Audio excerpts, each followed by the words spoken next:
Добро вечер, почитувани гледачи, и во новата година продолжуваме да ги следиме случувањата на македонската културна сцена. Во следните минути да видиме што ја одбележа оваа скратена работна седмица.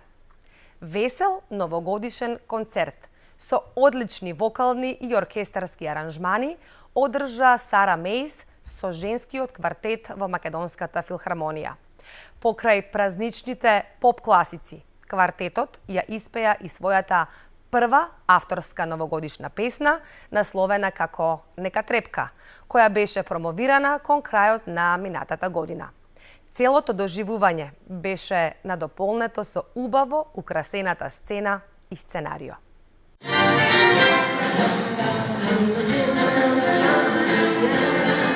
Светот го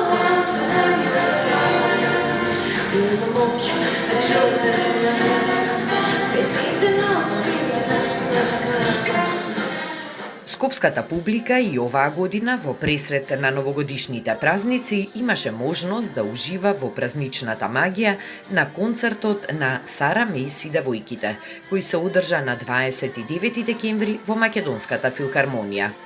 Женскиот вокален квартет, составен од Сара Мејс, Ана Петановска, Калина Вилковска и Теа Богатинова, заедно со Божикниот оркестар, предводен од маестро Иван Еминовиќ, и овозможија на публиката безвременско музичко патување преку најпознатите новогодишни и божикни песни во светот и кај нас. Концертот насловен по новата песна на Сара Мејс и девојките, "Нека трепка", која беше промовирана во тек на месец декември, беше дел од серијата концерти на вокалниот квартет, која започна на 21 декември во Битола, како дел од манифестацијата Зимска приказна. Продолжи на 28 декември во Штип, во Домот на културата Ацо Шопов и заврши на 30 декември на плоштадот во Крива Паланка.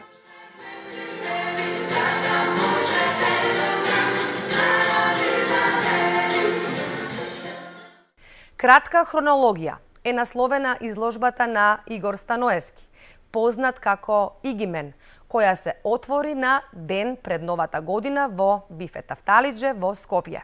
Изложбата е краток хронолошки осврт на неговото творештво од последниве 6 години. Некои од сликите веќе биле изложени, но само во Германија. Ова е моја изложба насловена како кратка хронологија, во која што имаме селектирани 11 дела што го обележуваат периодот од последните 6 циклуси и има едно специфично ликовно истражување во секој од нив. Станува збор за акрил на платно во различни формати и димензии.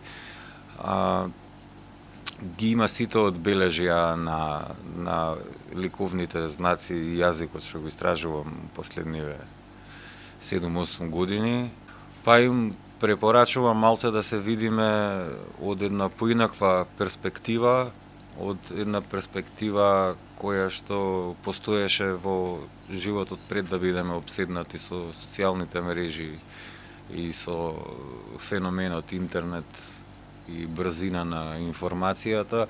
Има некои механички својства, некоја згрченост во ликовите и во портретите кои што ги работам, кои што зборат за одредена наша вклучанетост, механичност и емоционално затопување. Во Македонскиот културно-информативен центар во Белград се одржа музичка вечер посветена на Зафир Хаџиманов. Настанот го отвори директорот на Културно-информативниот центар во Белград, господинот Васко Шутаров, кој се осврна на културата, на сеќавање кон големиот бард на културата Зафир Хаџиманов, за огромното културно наследство што го остави како на македонската, така и на српската култура. Јас сонувам, јас творам, јас водам љубов на двата јазика, знаеше често да каже Зафир во неговите интервјуа за српските и македонските медиуми, наведоа од Културно-информативниот центар во Белград. Вечерта, посветена на Зафир Хаџиманов, почна со неколку одбрани музички инсерти и фотографии, меѓу кои неколку и за прв пат јавно презентирани.